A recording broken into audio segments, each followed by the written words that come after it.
Welcome, everybody. Welcome to the Conversations program. My name is Colleen Milliard. I'm at Basel's executive editor, and I'm absolutely thrilled to welcome you to the second talk of our 90s series, Guest-curated by Edward Enninful. This program is really a prelude to a big exhibition which will happen at Tate Britain in October 2026, looking at the cultural relevance of the 1990s, of which, of course, a key pioneer was Dame Sonia Boyce. So please join me in welcoming Sonia and Edward to the conversation stage.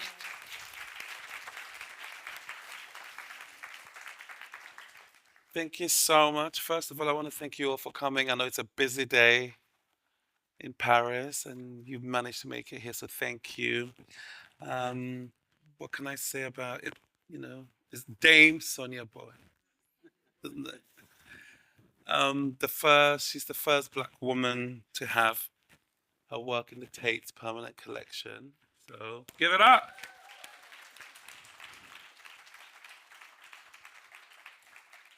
And so we're going to jump straight right in. I guess the first thing I want to know is, you had a career that started in the 80s and really came to a crescendo in the 90s as part of the British group of artists called the YBAs. So quickly, what was the difference between your work in the 80s or even your process in comparison to the 90s? So first of all, thanks for the invitation.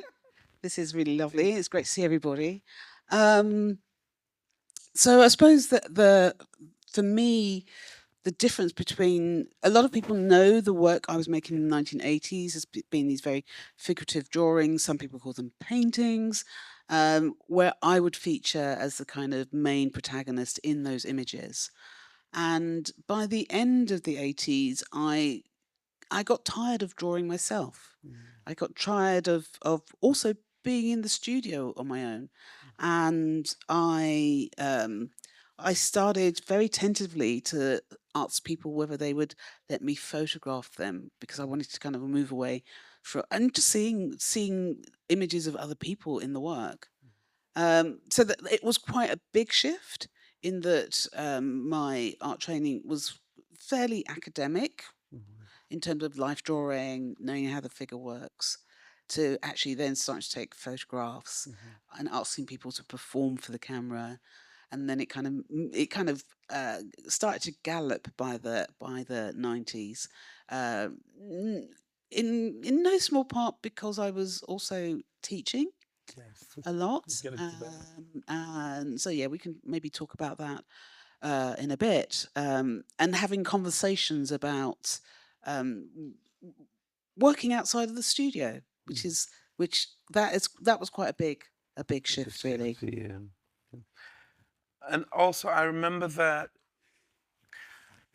at the time, a lot of artists went from sort of being in their studios, really focused, to essentially agreeing that it was okay to be ambitious.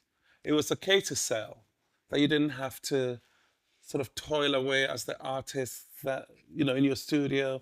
And I think that's kind of really what the YBA's brought. I mean, I totally agree that, for my generation that emerged in the 80s, there was a very strong kind of DIY, do it yourself kind of culture. And so we were organizing our own exhibitions, but it was very much in the spirit of, oh, we don't need money to do it, we can just do it. Whereas when the YBA generation came along in the early 90s, they were very focused on the big institutions, the market, making their presence felt within the art market itself.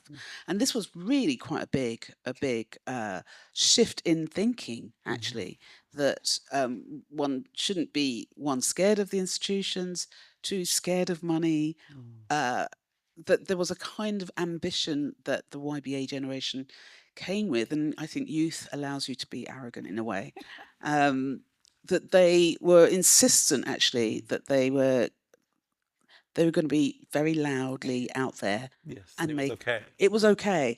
And actually, they've taught an earlier generation, I think, a huge amount about how they can own their own ambition in a way. So yeah, I was very at first kind of quite scowling, probably a bit jealous, to be honest, that that there was a kind of brazen sense that emerged in the 90s. And I think, off the back of what was going on in terms of in a wider culture around money and that era of make lots of money of the 80s, and it Greed is good. Greed was good. So yeah, there was, I think they'd taken bits from that, organize it yourself or together, that my generation, earlier generation, really that's how we found our feet. But then they just took it to another level, and they didn't only just say we're going for the money. They were also saying we're going global, which I think was a huge, it was an eye opener actually.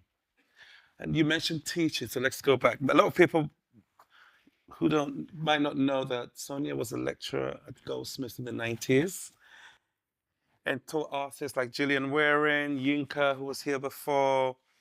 How was that? And did you know that these students were going to sort of essentially take over the art scene? Yes, I am that old. And bring you with them, essentially. And they've brought me with them, actually. That's been, there's been an interesting dialogue.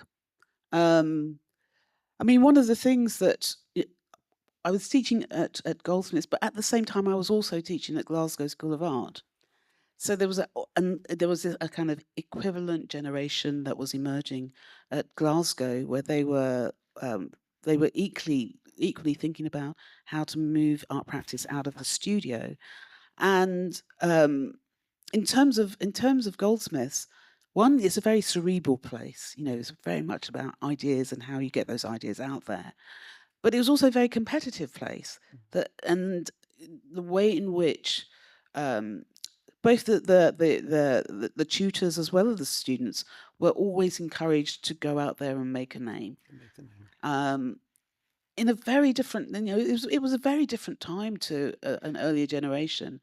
There was a kind of expectation that you'll be out in the world and you're making your mark, and and it was okay. And it was okay, and people. There were gangs of people that kind of moved together and showed together, but that sense that kind of owning the world, which I think it's important to say that that generation, although when they first emerged, it seemed quite narcissistic, quite self-centered. Actually, what they've then gone on to do in terms of bringing an older generation as well as an emerging generation out into the world, into a platform, has to be said, because they've been quietly and quite in a fascinating way quite strategic about how they've worked the politics of all of this. And so from the 90s, you moved from, as you said, from solitary work to sort of unplanned, improvised, where you were working with lots of people. What was that transition like? And tell us about it. Okay, so my art training, I was taught by a lot of conceptual artists, British conceptual artists, with this idea that you have an idea and you follow it through and you know what you're going to do, and the end result is just a kind of materialization of the idea. So I was taught like that, and I was always being criticized by my tutors for what they would call being post-intentional. And what they actually meant is that I didn't know what I was doing, and I was just making things up as I was going along. And again, this happened in this particular example happened in the 90s, where I'd written this little narrative for a film that I wanted to make with these two identical twins who lived on the same street as me. I used to see, they were very curious. I'd see them, I lived opposite a park, and I would see them early in the morning running across the park in a top hat and a cloak. And I was really fascinated, but I never spoke to them. And then I wrote this little narrative for making a film, and I put in an application, never expecting to get to get it. And then I got this notice saying that I got the grant to do the film, but I'd never spoken to them, and they lived about 3 doors away from me. And so I turned up one day about 10 o'clock at night, knocking on the door, thinking, okay, how am I going to explain to them that I want to make a film about them? But what I really wanted to do was to have them, one wear an Afro wig, one not wear the Afro wig, and for them to kiss. And so I was like, oh gosh, how am I gonna, they don't know me. How am I going to explain? Anyway, they let me in. I kind of explained. I think they thought it was really weird, but kind of interesting. They were performers. And so on the day of filming, I had a very simple script of what I wanted them to do. I had a producer, I had a camera person. I'd asked them to do something, and they very quickly understood that I did not know how to direct. And so I'd ask them to do something, and then they would start doing something else because they realized they had a studio, they had a camera person, they'd probably get some of the footage, they could put it in their portfolio, and I didn't know what I was doing, so they just ran with this moment. And James, who's the producer, was like really worried, kept looking at me, is this what you want? And I was just mesmerized because they were doing something way beyond what I would ever have asked them to do. So this was how I began actually to start to do these very improvised gestures for camera, was out of doing this project with them. And slowly I realized that actually me not directing was a good thing. That actually to put people in a particular space, see what emerges, that there's a crew there to kind of document it, but that I'm not directing them what to do. So lots of people get very nervous about the projects that I do because nobody knows exactly what's going to happen, but it's always going to be captured, and then I'll make an artwork from that. Fantastic. So we're going to talk about your works in a minute, the audition and Black female hairstyles. But let's talk first about Black British identity. Okay. Because now, everyone knows there's a long history of sort of creativity and Black artists. But back then, you were one of the sort of early pioneers. Let's talk about Black British identity then and now. Okay. So, I was born in the UK. Yeah. I'm part of that generation, which could be, second generation, you could say, that had grown up, had gone to art school, literally had grown up being the UK being our home. Yeah. With our parents, most of our parents had kind of migrated. And there'd been a very tough period in the 70s in particular, well, mind you, 60s, 50s, 60s and 70s. It was pretty tough in the UK in terms of what one could call race relations. Yeah. And I think for my generation, it's like there was no sense that that we weren't entitled to just be part of what was going. And we grew up knowing that we kind of grew into knowing that our identities were politicized. Yes, politicized. That this was not of our own making, but this was the scenario. In fact, I think one of the works that will come up, where it's Heads 1 and Heads 2, will kind of talks about a particular historical moment where one was constantly being asked to, do you call yourself Black? Yeah. For instance, do you call yourself Black? Do you call yourself a Black artist? Do you call yourself a woman artist? Do you, it was constantly being asked. So there was no way to avoid it as a kind of microcosm of what was going on in a wider British culture.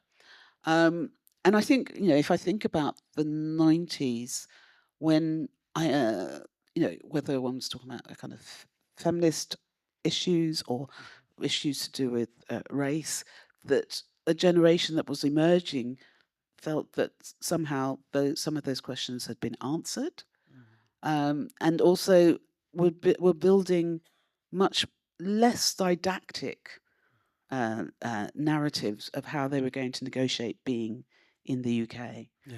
So I'm remembering very particularly Margaret Thatcher. Some of you may be too young to know who Margaret Thatcher was, but she had a very strong. I think it might have been a Saatchi campaign actually, saying saying Labour calls you black, we call you British. Yes, I remember. And as if there's a kind of split somehow that one can't be both. And I think that the 90s generation just said, well, we're both. Why do we have to choose? Yes, I remember. But in terms of my own generation, it's like, well, we had to fight for a space to have our own voice in the first place. I remember this conversation about are you black or are you British, being a real thing in the 90s. For both of us, and it's like, why can't you be both? Yeah. Right. But I think it's only by the 90s that the option of it being both really came to the fore. So that it was like, well, let's not be divisive about this, because if here is all I've known, then I'm naturally both somehow. But earlier on, I think there were, you're having to fight which side of the fence somehow you might sit. Which brings me back to another topic. I mean, in the 90s, you had incredible women as well, sort of Gillian Waring, Tracy, Sarah Lucas. It was quite a fertile time for female artists. It was. And I think with all of those that you've named, they're constantly being asked whether their practice was a feminist practice, and they refuse to answer that question. And that's what I mean in a way by there being a slightly different strategy, because of course what was going on in their work was one could not avoid the question of gender in their work, but I think that they were trying to navigate another route through doing what they wanted to do without having to be pinned to one or another particular identity that someone might be projecting onto them, far less what they felt they were. So there was a lot to be learned from that, actually. Yeah, I mean, and then as a black female artist, how did you navigate the same? Well, because during the 70s, when I was just starting out in art school, I was very influenced and very looking for, you could say, kind of early feminist, not only art debates and what artists were doing, but those wider social political narratives. I was drawn to those anyway. So for me, I'm not scared of the politics of it, because I actually found an enormous amount of energy and thinking about how one might practice as an artist in using those question marks about society in the work, through the work somehow. So I was very happy to be labelled a black feminist artist. It wasn't something that I felt that I needed to shy away for, because I got so much strength from it. Yeah. I mean, I remember Yinka was here earlier, and something he said that's stuck with me was, in the 90s, as a black artist, you had to be political. People pushed you. They asked you that question. They pushed you to be. They pushed you to be, and I think that if you try to kind of duck and dive the question, people would push even harder to say, "Well, no, you've got to say something here." But of course, with that comes there's a art historian, critical theorist, Kabina Mercer, who talks about, and this again was in the 90s, talks about the burden of representation, the burden of constantly having to speak from the position of being black, being female, being, whatever the identity that's being placed on you, and that sometimes that burden can be too much. And I remember being a young editor in the 90s and sort of being the only black editor, and this push-pull between, do you represent you? Do you represent your community? Do you represent the work? And I feel that's maybe a conversation that's still, I don't know if it's less today or... I think it's, I think the question about, who gets to represent who is still complex. But I don't think it's as straightforward as, you know, if you as an individual or I as an individual stand up, that we represent all of our, you know, the whole diaspora, because we're talking globally here now. You know, and of course it's, you know, I often used to think, well, nobody's voted for me to be a representative. Can I genuinely say that I am? Having said that, you know, a lot of my art practice, I engage lots of people in being involved in it, and I want them to represent themselves in the work. I don't want to be the person who's somehow representing a whole group of people. So now we're going to talk about some of my favorite artwork, you know, the audition and Black female hairstyles. I want to know how that came about, what the process was like, and I think it's both of them we're looking at for the Tate exhibition. So I wanted to hear from you rather than go online. What inspired it, and looking back now, how does it feel? So the audition is a series of black and white and colour photographs that I took on one day in Manchester. I was doing an artist residency, and I was due to have a show at a art space called, at that point it was called the Corner House, and subsequently it's been called Home. And I had been doing quite a lot of work about Afro hair. And so one of the, as part of this kind of proposal to do an exhibition, I said, well, what I'd really like is to just invite some people who would agree for me to photograph them wearing an Afro wig. I then, like the day before this thing that was going to happen at the art centre itself, I had a very long and acrimonious conversation with another artist who I knew, who thought that this was a very dangerous invitation to invite, just to say to anybody could come, that they would just, whoever came, I would photograph them. Democratizing the Afro. And they thought that this was actually very, very troublesome. And, you know, I totally understood where this particular artist was coming from, because he'd grown up in a very small town where there were very few other Black people. And at school, he'd always get, you know, bullied, you could say, for what he looked like, and particularly his hair. So I understood that, you know, that that there was a lot of anxiety around me opening this up to whoever wanted to be photographed.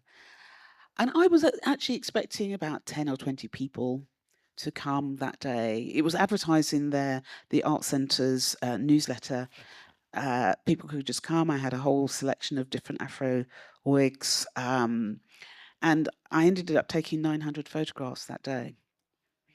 And what was really very interesting was who was choosing to come, but also, you know, what people thought they were doing when they were enacting this moment of putting the Afro on. So I took photographs of people wearing the Afro. That's how I first saw them. And then they took the Afro off, and I took photographs of them without it on. And, you know, there was a team that were kind of doing a kind of behind the scenes interviewing people as to why they'd come. And it was really interesting, that whole question about appropriation of, you know, signs of the Black body, people saying, well, you know, I've always wanted to know what it felt like being Jimi Hendrix, as if an Afro wig could kind of be some sort of direct correlation between, you know, this fragment of a body and, you know, the experience of, but it really raised lots of questions for people. And by the end of the day, I was having quite a few conversations with people that came, and there was a particular two women who came who and I should add, of course, one of the things that kept emerging, and I knew it was going to emerge, was that the moment that people put the Afro wig on, they would start to laugh. And And the reason why I understood this was when I started doing work around hair, and I was trying to find an Afro wig, and I'd walk past a fancy dress shop. Just for the hair, but it was all different colors. The ones that were, Races. it was all different races that Yeah. came to that day. But I realized that, in the Afro as a particular sign, it's a sign that has vacillated over time, but that walking past a fancy dress shop and seeing the top row of wigs, well, these multicolored afros, recognizing how the historical ways in which that sign of the black body had been derided, had been parodied, had been its history to do with minstrelsy. And the reason why people were laughing, but they didn't know why they were laughing, is that this is a very long historical memory that has stayed within society. So just by putting the afro on, people would laugh, but they didn't know why they were laughing, because there was nothing necessarily funny about it. And so we started to have these conversations while I was taking photographs of people. And one of the things that I hadn't said or wasn't stated in the advert in the Art Centre's newsletter was that I was black and female. So people were coming, they didn't know who I was. And then some people felt really very awkward when they realized that I was the person taking the photograph of them wearing an Afro wig. So it was It sparked conversation. It sparked conversation, but it was very complex what was going on. And so the idea of calling it an audition was, I was initially thinking I was going to choose who wore it the best. But actually, I then decided to print all of the images of the black and whites, because it was a kind of record of the day and a record of all the people that had taken part, because everybody is named who's in it. And it's really interesting, 30 odd years later. And I've met a few of the people in that period, over that period, who come and talk to me about, I saw that again. It's now in Tate's collection. So people have got back in contact with me from 30 years ago to say, this was me at 30 years ago, and there's something really interesting about having a kind of perspective on that now. So we've spoken a lot about the 90s, but I'm a sort of very forward-looking person, so I want to know sort of what inspires you now. We can talk about sort of your work now, and also something really amazing you did in Venice, in case people didn't know. Where is Sonia at today? So I've continued with this, asking people to do things, and that there are these moments where I organise, usually for performers and sometimes audiences, to join in the work. I mean, if I were going to speak specifically about does that work have a name? Well, I call it improvisation. I call it a social practice. I call it encouraging people to play, because I think that particularly as adults, I don't know why we lose that impetus that children find so easy to play. Play is a very serious activity. It's how you solve problems, actually. It's through play, or how you find new meaning is through play. So a lot of what I do involves performances where I'm asking people to play. And so the work that was at Venice was me inviting a group of singers. Actually, in the back of my head, I was trying to bring together a girl band. And I'd asked them whether they would just, I kind of thought, as musicians, you must improvise all the time. And actually, as singers, they don't improvise. They rehearse until they've got something down to what they feel it needs to be. And so to invite these singers into a studio to stand in front of each other and improvise was terrifying for them. But they were genius in terms of how they brought something very new, how they responded to each other. They all, in all of the projects I do, people are always nervous about who else is going to be there and whether whether they're going to be all right or not, whether they're going to be kind of be able to deliver. They more than delivered. There's a particular 2-screen film of Tanita Tikaram, where she said, "Oh, this was all in the same day. Oh, do you mind if I try a few things on the piano?" And she sat there and invented 5 songs in the moment, which we filmed. Everybody was like really stunned, and we use that in I use that in the work in the show that was at the British Pavilion. So, but this is what happens when people are actually encouraging them to play within a given scenario. Let's just see what can happen, and people do the most extraordinary things. And you also were in Venice, which I really want to hear about. How was that after sort of all these years? It was. I mean, one of the things. So I've been practicing an artist now that's over 40 years, and I kind of imagined I was getting on with things in my little corner of the world, just doing these things that I was enjoying, inviting people to journey with me, and so I wasn't really properly aware that I could be seen. And so when I was invited to do Venice by the British Council, I was totally shocked. I was like, because they bring together a group of curators from around the country, and they nominate, and then they decide who they want to do the pavilion. So I love that you were shocked. I was completely shocked. I was like, how? I kind of regret my response was, why? I wish I'd had a better response, like, oh, that's really great. But I was like, how did that happen? And then the journey of doing it, of course, this all happened during the many lockdowns that we all experienced during COVID. So for me, at that moment, I basically wanted someone to sing to me, and so that was really the thing. I wanted to just hear their voices of these women, and so I kind of knew that, particularly when we were doing the filming, that it was very emotional, and emotional particularly for that moment, because we had all been made to feel so separate from each other.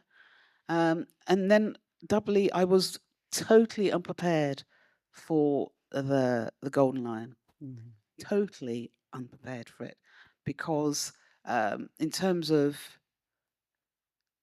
the British Pavilion's experiencing of every two what they do, the architecture, then they do visual arts. They hadn't been nominated for over 38 years for the Golden Lion. So everybody was supposed to fly off on that Saturday, and then suddenly there was like people ringing around. Oh, you can't catch a flight. Sonia's been invited to go to the ceremony. They didn't say what happened. I thought I might get a mention. So we were all totally unprepared. Yeah, that's the best. Yeah, I mean, it was a total shock, and then I was like, oh, I think my life is going to change now, and it has. Wow. I love the humility. Is it humility? I mean, it has changed. It has changed. And I'm still getting on with the things that I enjoy doing, which is amazing.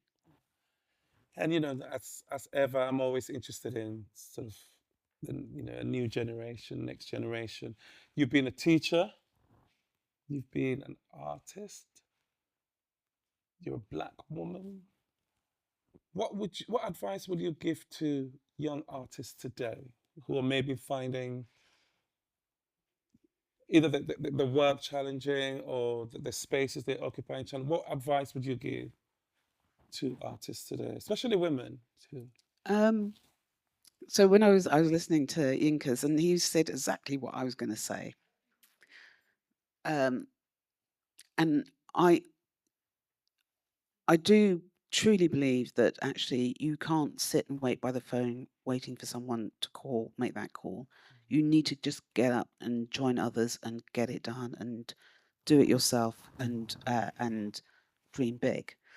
The thing that I would say about the emerging generation is, and I've definitely felt this, over the years, is that each generation brings something new to the table and really believe in the thing that you're bringing to the table.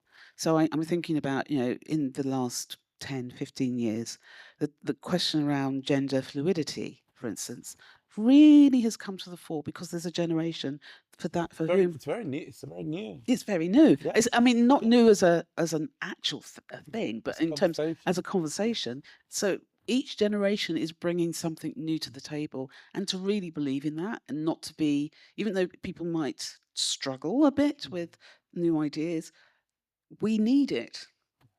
We need the emerging, the young, the arrogance that comes with being young, which is a joy actually, to be throwing questions at all of us to think about. And so I suppose what I'm saying is actually those of us of an older generation, we need you as a younger generation. And of course, we want to continue to have intergenerational conversations, because one of the things that can easily happen is the idea that somehow you've invented the wheel. And so those conversations, as well as just you see a space that you want to be part of, join forces and make that happen. Which brings me, I mean, we don't have long to go back. Let's talk about your new work, the wall. Is it the wall? Yes, braided wallpaper. Braided wallpaper. Well, as you can see, I got a particular. I think during the 90s, I was interested in. Now this is going to sound really awful, the fragmented body, or the fragmented self. But there were parts of the body that were imbued with an excess of meaning. So hair, and Afro hair in particular, was a very particular kind of identifier of an identity. And you can see here, there's in the background, there is this what's called the braided wallpaper. I continue to go to Afro hair shops where a whole new technology is evolving around what's possible in terms of the way in which Black women might style themselves and their hair. And so this is a photograph of a braided wig that I kind of I make a lot of wallpapers. And I'm just really intrigued by the way in which the technology of hair production, of course, it goes, millennia. One could talk millennia in some ways, but that the technology now is really embracing the idea that for Black women, that there is an even wider range of possibilities of how they might fashion themselves. And so I've taken this braided wig as a sign of something that is emerging now that I wouldn't have seen 20, even possibly 10 years ago, definitely not when I was growing up, that somehow it's something that is to be, that there's seen to be an economy now around that. Very much. Which, I think is a sign for me of lots of things are actually changing. There's lots of things that I could kind of, I think I'd mentioned to you that there's been a lot of discussion recently that I've seen online about the way in which, and we're talking now long historical narrative about during the time of slavery. And that's my favorite conversation we've had. And the way in which, as kind of strategies of freedom, Black women would plait into their hair the escape route from the plantation. And for me, this is genius. It's incredible. That it was in plain sight, but only those who Hiding could in plain read, sight. only those who could read those signs of that, of what, how these women were basically literally embodying freedom through their hair, I think is genius. It's incredible. Incredible. Sonia, thank you so much. An incredible conversation. Thank you all for coming.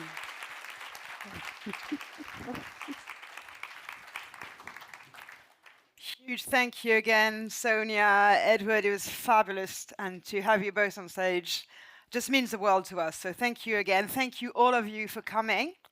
And we'll be back at 4 with Jürgen Teller. So if you'd like to stick around and come back, please do so. Thank you again. Bye.